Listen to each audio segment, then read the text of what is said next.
आज हम लोग एक चैप्टर का रिवीजन करते हैं जो है धातु और अधातु। उसका हम लोग एक रैपिड रिवीजन करते हैं जिससे कि वो तेजी से है उस चैप्टर में क्या क्या बातें आ रही है हम उसको समझते हैं। चलिए शुरू करते हैं। जैसे कि दिया गया है धातु और अधातु चैप्टर में कि धातु क्या होता है कि वह पदार्थ जो ऊष्मा और विद्युत का सुचालक हो, उसे हम लोग क्या कहते हैं, धातु कहते हैं। या हम ऐसा भी कह सकते हैं कि वह पदार्थ जो इलेक्ट्रॉन को त्याग करे उसे भी हम लोग क्या कहते हैं, धातु कहते हैं। जैसे लोहा, सोना, चांदी, एल्युमिनियम, तांबा, ये सब के सब जो है वो धातु होते हैं। अब धातु के भौतिक गुणों की अगर हम लोग चर्चा करते हैं तो कह सकते हैं कि यह ऊष्मा का सुचालक होता है। ठीक है, यानी कि इसमें हीट देने के बाद ये क्या होता है, वो गर्म होना शुरू हो जाता है।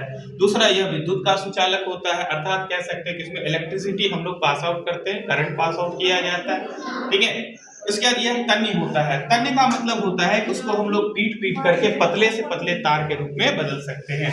दूसरा, ये आघात वर्ध होते हैं। आघात वर्ध का मतलब होता है कि इसको पीटने पर पतले से पतले पन्नी की तरह एकदम पतली सीट में हम इसको बदल सकते हैं, पतली चादर के रूप में इसे हम परिवर्तित कर सकते हैं, वो आघात वर्ध होता है। इसके अलावा इसमें एक विशेष प्रकार की चमक होती है, यानी किसी भी धातु को अगर हम रगड़ते हैं तो रगड़ने के बाद इसमें जो है एक विशेष प्रकार की चमक आ जाती है। आगे, इसे पीटने पर आवाज उत्पन्न होती है और यही वजह है कि डोरबेल में या साइकिल की घंटी में भी इसका उपयोग किया जाता है। आगे देखा जाए, यह कठोर होता है। जितने भी धातुएं होती है सभी कठोर होती है, लेकिन कुछ अपवाद में भी है, जैसे सोडियम, पोटेशियम और लिथियम, ये इतने मुलायम होते हैं कि इसे चाकू से आसानी से काटा जा सकता है। यह ठोस होता है, लेकिन अपवाद में है Hg यानी कि पारा, जो कि द्रव अवस्था में पाया जाता है। इसके अलावा इसके द्रव्यनांक और क्वथनांक भी अधिक होते हैं। उनमें भी अपवाद में यह है कि इसके द्रव्यनांक और क्वथनांक कम होते हैं, इसके द्रव्यनांक कम होते हैं। अगर हम बात करते हैं यहीं पर अधातु की, तो अधातु क्या होता है कि वह पदार्थ जो ऊष्मा और विद्युत का कुचालक हो, जो ऊष्मा और विद्युत का कुचालक हो, उसे हम लोग क्या कहते हैं, अधातु कहते हैं। ठीक है, उसे अधातु कहते हैं। जैसे कि अगर हम लोग बात करें जितनी भी गैसें आ गई है, जैसे कि ऑक्सीजन, हाइड्रोजन, ठीक है, ये सभी के सभी जो है अधातु होते हैं। आयोडीन हो गया, सल्फर हो गया, ये सभी के सभी अधातु होते हैं। कार्बन भी अधातु है।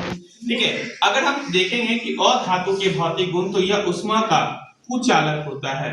अधातु जो होता है वो ऊष्मा का कुचालक होता है, यानी इसको गर्म करने पर जो है वो गर्म नहीं होता बल्कि जल करके समाप्त। यहाँ पे आगे देखा जाए कि यह विद्युत का कुचालक होता है, यानी इसमें इलेक्ट्रिसिटी पास आउट नहीं होती है। यही वजह है कि हवा हमारे शरीर में तो आती है लेकिन हमें करंट नहीं लगता है। आगे देखा जाए, यह तन्य नहीं होता है। ठीक है, यानी जितने भी अधातु होते हैं वो तन्य नहीं होते, यानी इसको हम पीट के पतली सीट में नहीं बदल सकते, पतले से पतले तार में उपयोग नहीं कर सकते हैं। यह आघात वर्ध नहीं होता है। ठीक है, यानी कि जितने भी अधातु हैं वो सभी आघात वर्ध नहीं होते हैं। इसमें कोई विशेष प्रकार की चमक नहीं होती है। ठीक है, अधातु में कोई भी विशेष प्रकार की चमक नहीं होती, लेकिन इसमें एक अपवाद है। इसमें एक अपवाद है, और अपवाद में जो है, अच्छा, विद्युत के कुचालक की बात करते हैं तो यहाँ भी एक अपवाद है। कार्बन का एक अपरूप है ग्रेफाइट। ठीक है, कार्बन का एक अपरूप है ग्रेफाइट, जो कि विद्युत का सुचालक होता है, परंतु ये अधातु के रूप में आता है। वहीं अगर हम चमक की बात करते हैं तो वह जाता है आयोडीन। ठीक है, आयोडीन जो कि उसमें एक चमक पाई जाती है, परंतु वो एक अधातु है। इसे पीटने पर आवाज उत्पन्न नहीं होती है। अगर हम मान लीजिए अधातु को पीटेंगे तो उसमें कोई आवाज नहीं होती है। अधातु जितने भी होते हैं वो मुलायम होते हैं। ठीक है, अधातु जो भी होते हैं वो सभी क्या होते हैं, मुलायम होते हैं। लेकिन अधातु जो है वो ठोस, द्रव और गैस तीनों अवस्था में पाया जाता है। यानी अधातु ठोस भी होता है, द्रव भी होता है और गैस भी होता है, तीनों अवस्था में ये पाया जाता है। जैसे कि बात करते हैं, टोटल अधातु की संख्या होती है 22। ठीक है, अधातु की संख्या होती है 22। ये जो है 22 में से बटे होते हैं, कुछ ठोस अवस्था में, कुछ द्रव अवस्था में और कुछ गैसीय अवस्था में। गैसीय अवस्था में टोटल 11 होते हैं, द्रव अवस्था में 1 है और ठोस अवस्था में 10 होते हैं। इस प्रकार से लेकर के अधातु जो है वो ठोस, द्रव और गैस के रूप में बटे हुए होते हैं। अब हम लोग बात करते हैं इसके रासायनिक गुणों की। तो चलिए हम लोग अब आगे देखते हैं कि धातु के रासायनिक गुण क्या क्या है। तो धातु जो है वो ऑक्सीजन से अभिक्रिया करके धात्विक ऑक्साइड बनाते हैं, जैसे कि K है प्लस O2, यानी ऑक्सीजन से अगर इसकी अभिक्रिया करवा देते हैं तो K2O बना देता है। अगर हम इसको बैलेंस कर दे तो यहाँ हो गया 2, यहाँ हो गया 4। फिर यहाँ देखते हैं कैल्शियम, इसकी भी अभिक्रिया ऑक्सीजन के साथ है, तो ये क्या बना दे रहा है, कैल्शियम ऑक्साइड बना दे रहा है। इसको भी हमने बैलेंस कर लिया, दो कंप्लीट हो गए। अब आगे देखते हैं, एक चीज ध्यान दीजिएगा कि जो धातु के ऑक्साइड जो भी होते हैं वो सभी के सभी वह क्षारीय प्रकृति के होते हैं, वो सभी क्षारीय प्रकृति के होते हैं, अर्थात ये जल से अभिक्रिया करके, ठीक है, जल से अभिक्रिया करके अल्कलीज का निर्माण करते हैं, ठीक है, H2O, ये अभिक्रिया करके CaOH का होल ट्वाइस बनाते हैं, परंतु सभी नहीं है, क्योंकि Fe और Al ये जो है ऑक्साइड ही बनाते हैं, हाइड्रोक्साइड नहीं बनाते हैं, ठीक है, क्योंकि ये जल में घुलनशील नहीं है। आगे अगर हम लोग देखते हैं तो यह अम्ल से अभिक्रिया कर, यह यानी धातु जो है वह अम्ल से अभिक्रिया कर लवण और हाइड्रोजन गैस देते हैं। धातु अम्ल से अभिक्रिया करके लवण और हाइड्रोजन गैस देते हैं, जैसे कि यहाँ हो गया कैल्शियम जो कि HCl से अभिक्रिया करके यानी हाइड्रोक्लोरिक अम्ल से अभिक्रिया करके CaCl2 यानी कि लवण बना देता है कैल्शियम क्लोराइड का, और हाइड्रोजन गैस यहाँ बाहर निकल जाती है। इसको हम लोग बैलेंस कर लेते हैं। आगे देखिए जिंक, ये भी सल्फ्यूरिक अम्ल से अभिक्रिया करके ZnSO4 एक सॉल्ट बनाता है और साथ ही साथ हाइड्रोजन गैस बाहर निकल जाता है।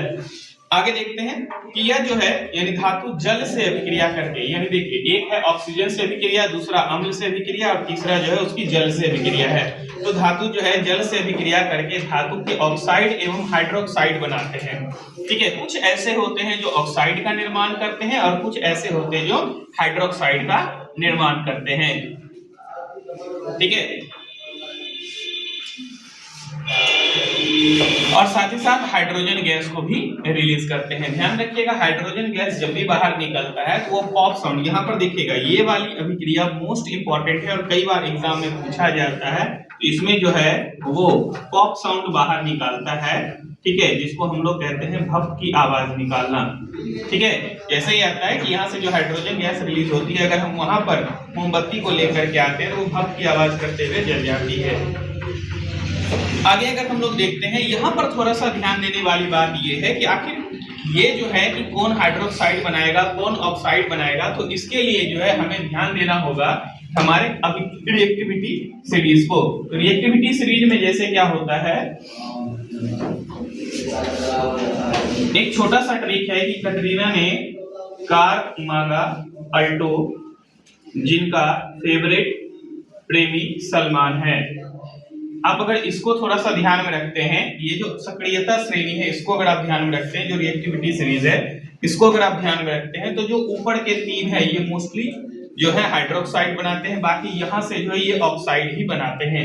एक और बात जो है यहाँ पर Fe, ठीक है, Fe जो है ये भाप के साथ अभिक्रिया करता है, ठीक है, यानी ये जो है ये सभी के सभी ठंडे जल से अभिक्रिया करता है। ये मोस्ट इंपॉर्टेंट टॉपिक है, कई बार पूछा जाता है।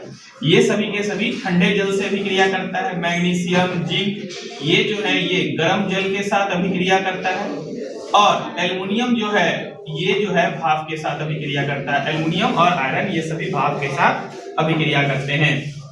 यानी हम लोग कह सकते हैं कि ठंडे जल से भी विक्रिया करता है, गर्म जल से भी विक्रिया करता है और भाप के साथ भी विक्रिया करता है। तो एल्युमिनियम और आयरन जो है ये भाप के साथ, जिंक और मैग्नीशियम जो है गर्म जल के साथ अभिक्रिया करता है, और पोटेशियम, सोडियम और कैल्शियम ये सभी ठंडे जल से अभिक्रिया करते हैं। तो ये बनाते हैं हाइड्रोक्साइड और ये जो है ये सभी बनाते हैं ऑक्साइड, ठीक है, ये सभी ऑक्साइड बनाते हैं और ये हाइड्रोक्साइड बनाते हैं।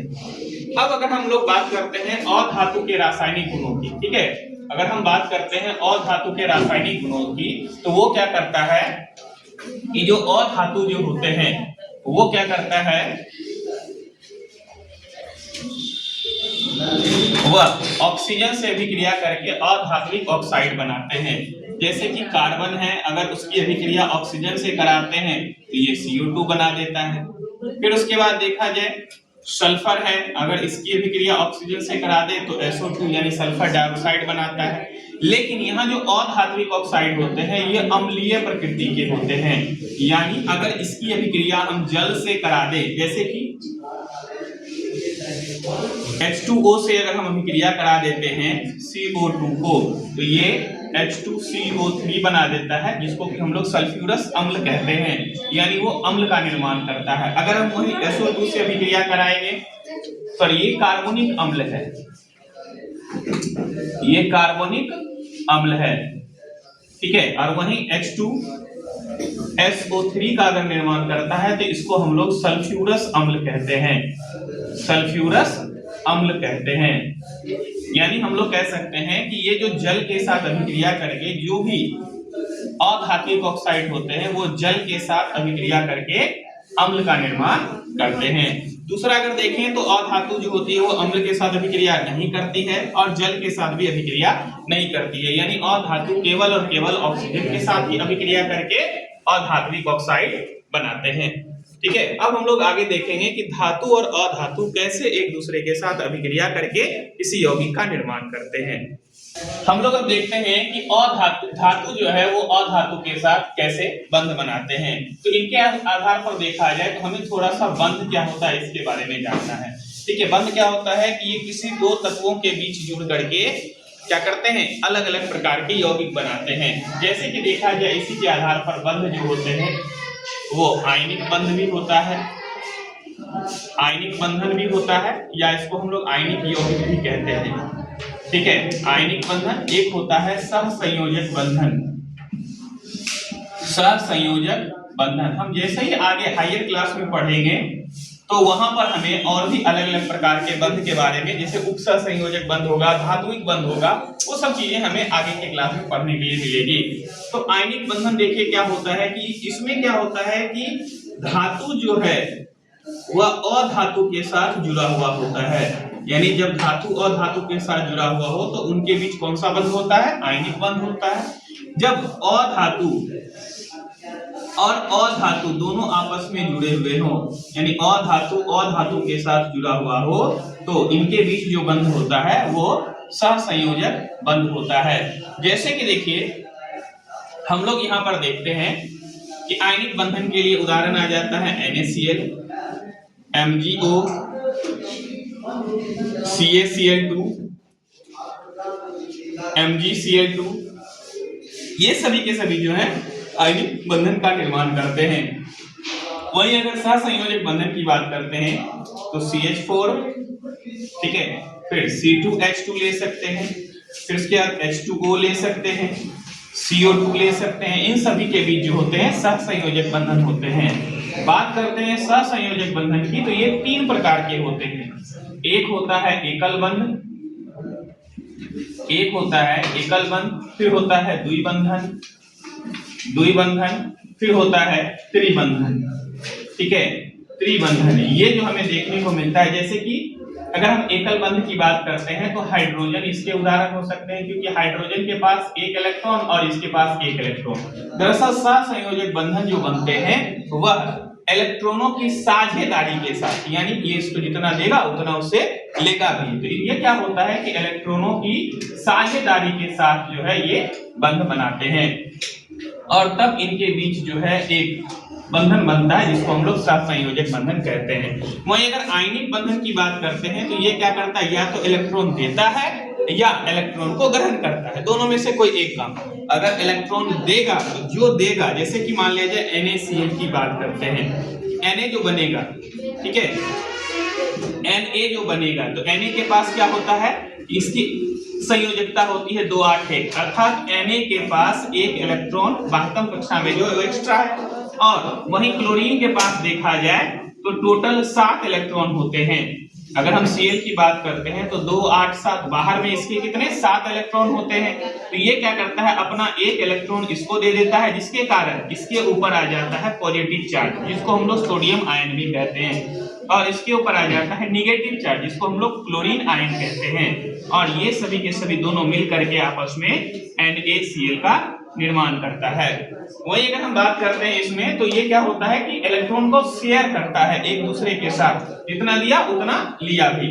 इसी वजह से इनके बीच जो बंध बनता है वो कौन सा बंध बनता है? सहसंयोजक बंध बनता है। वही अगर हम बात करते हैं द्विबंधन की, तो ऑक्सीजन हम लोग देख सकते हैं।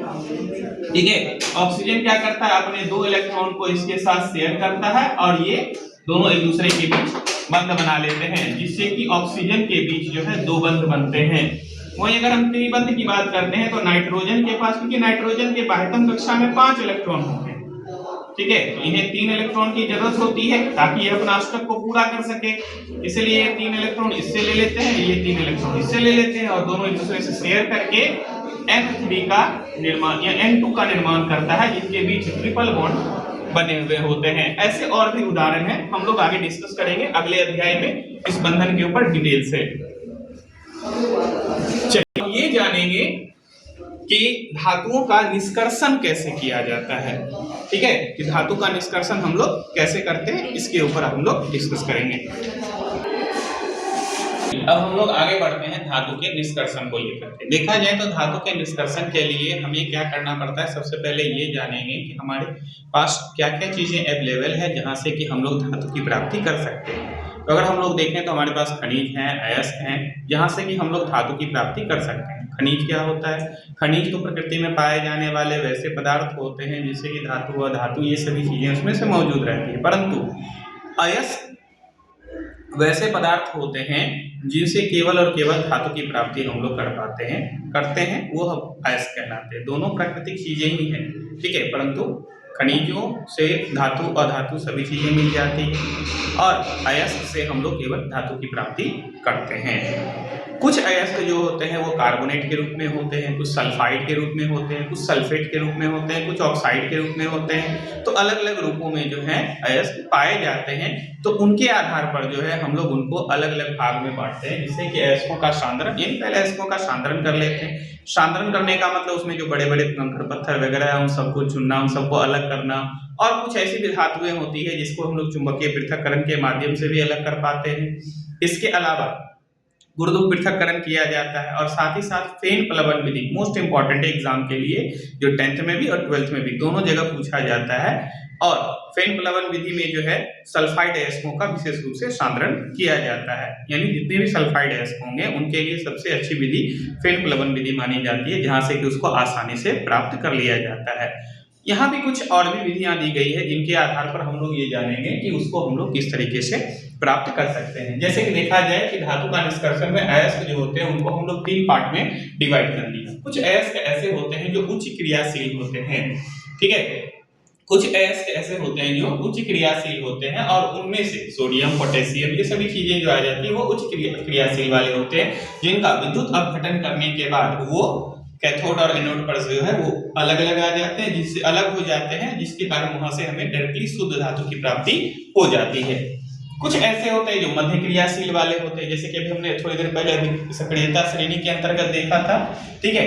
तो जो मध्य क्रियाशील वाले होते हैं वो कार्बोनेट या सल्फाइड के रूप में पाए जाते हैं। तो जो कार्बोनेट के रूप में होते हैं इनको हम लोग क्या करते हैं, डायरेक्टली हीट देते हैं, डायरेक्टली गर्म करते हैं। गर्म करने के बाद जो होता है वो ऑक्साइड के रूप में परिवर्तित हो जाता है, ठीक है। जैसे कि अगर हम लोग बात करते हैं जिंक कार्बोनेट की, तो ये क्या होता है, अगर हम इसको डायरेक्टली अगर हम गर्म करते हैं तो ये ZnO प्लस CO2 में कन्वर्ट हो जाता है। तो यहाँ हम क्या देख रहे हैं, सॉरी जिंक सल्फेट की अगर हम लोग बात करते हैं या जिंक कार्बोनेट भी अगर हम लोग ले लेते हैं तो ये भी क्या आ जाता है ZnO और CO2 में। यहाँ से ZnO आ गया यानी ऑक्साइड के रूप में आ गया। और अब इसका हम लोग क्या करते हैं, अवकरण करते हैं। और अवकरण जो किया जाता है वो इसमें हम लोग कार्बन मिला करके तब इसका अवकरण करते हैं और जिससे कि हमें Zn मिल जाता है और इसके बाद फिर CO ये अलग हो जाता है। दरअसल यहाँ कार्बन के रूप में कोक होता है जिसका उपयोग हम लोग करते हैं। और ये जो जिंक होते हैं ये अभी अशुद्ध धातु के रूप में होता है जिसका हम लोग शुद्धिकरण करते हैं, यानी इसके साथ कुछ कंकड़ पत्थर वगैरह भी मिले हुए रहते हैं जिनका शुद्धिकरण करते हैं और शुद्धिकरण करने के बाद हमें शुद्ध धातु की प्राप्ति हो जाती है। इसके अलावा देखा जाए कुछ सल्फाइड के रूप में भी होते हैं जिनका भर्जन करते हैं। भर्जन करने का मतलब ये हुआ, देखिए विस्थापन में हमने क्या किया, डायरेक्टली इसको हीट दिया, डायरेक्टली इसको गर्म किया तो वो ऑक्साइड में परिवर्तित हो गया। परंतु भर्जन में अगर हम देखा जाए देखें तो क्या करते हैं, यहाँ ऑक्सीजन दे करके तब हम लोग इसको क्या करते हैं, हीट करते हैं और तब जाकर के ये क्या होता है, ZnO और SO2 में कन्वर्ट हो जाता है। तो यहाँ पर जो ZnO आया, पुनः अब इसका हम लोग क्या करेंगे, अवकरण करेंगे और अवकरण के लिए हम लोग यहाँ क्या करते हैं, कोक ले लेते हैं और उसके बाद फिर कोक लेने के बाद ये अभिक्रिया करके फिर Zn और प्लस CO बनाता है और पुनः ये हमें अशुद्ध धातु के रूप में मिलती है, जिसका हम लोग शुद्धिकरण करते हैं तो वहां से शुद्ध धातु प्राप्त हो जाती है। निम्न अभिक्रियाशील वाला को देखते हैं। देखिए निम्न अभिक्रियाशील वाले की बात करते हैं तो ये विशेष रूप से जो है ये मुक्त अवस्था में ही रहते हैं, क्योंकि अयस्क भी जो होते हैं, कुछ धातु ऐसे होते हैं जो संयुक्त अवस्था में, कुछ मुक्त अवस्था में भी होते हैं।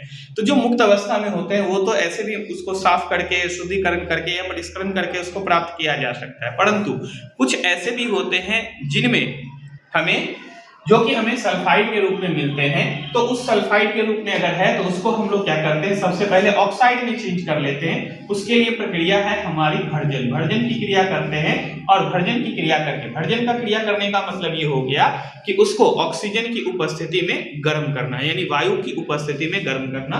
तो क्या हो जाता है, ऑक्साइड में परिवर्तित हो जाता है और जैसे ही ऑक्साइड में परिवर्तित हो जाता है फिर हम लोग क्या करते हैं, उसका अवकरण करते हैं और अवकरण करने के बाद फिर वहां से हमें अशुद्ध धातु मिलता है और अशुद्ध धातु मिलने का उसका शुद्धिकरण करते हैं, जिससे कि हमें शुद्ध धातु की प्राप्ति हो जाती है। एक दो बातें और भी है हमें जानने के लिए कि अयस्कों के सांद्रण में जो अशुद्धियां हमें मिलती है, उस अशुद्धियों को हम लोग गैंग कहते हैं या अधात्री भी कहा जाता है। ठीक है, जो अशुद्धियां हमें मिलती है उसे हम लोग क्या कहते हैं, गैंग कहते हैं। इसके अलावा अगर देखा जाए तो संक्षारण की भी बात यहाँ की जाती है। संक्षारण यानी ये कह सकते हैं कि कोई भी धातु जो है वो नमी के माध्यम से या हवा के माध्यम से अभिक्रिया करके जो है, हवा के द्वारा, नमी के द्वारा वो अभिक्रिया करके जो है वो क्षय होने लगती है। उसके परत जो है, उसके ऊपर एक ब्राउन कलर का परत, जैसे कि हम लोग लोहा वगैरह में देखते हैं, उसके ऊपर एक ब्राउन कलर का यानी भूरे रंग की परत चढ़ जाती है, जिसको हम लोग जंग लगना कहते हैं, जो कि संक्षारण कहलाता है। ठीक है, तो जंग लगना जो हो गया वो एक संक्षारण का उदाहरण हम लोग कह सकते हैं। इससे बचाने के लिए हम लोग पेंट करते हैं। ठीक है, लोहे की वस्तुओं को पेंट किया जाता है, क्यों, क्योंकि उसे जंग से बचाने के लिए। इसके अलावा अगर हम लोग देखें तो पायल जो पहनते हैं हम लोग चांदी का, वो मलिन हो जाता है। कॉपर की बात करते हैं, तांबा का, तो वो हरे रंग में परिवर्तित हो जाता है। तो ये सभी जो है जंग लगने या संक्षारण के ही उदाहरण के अंतर्गत आते हैं, जिससे बचाने के लिए हम लोग उसको पेंट कर सकते हैं।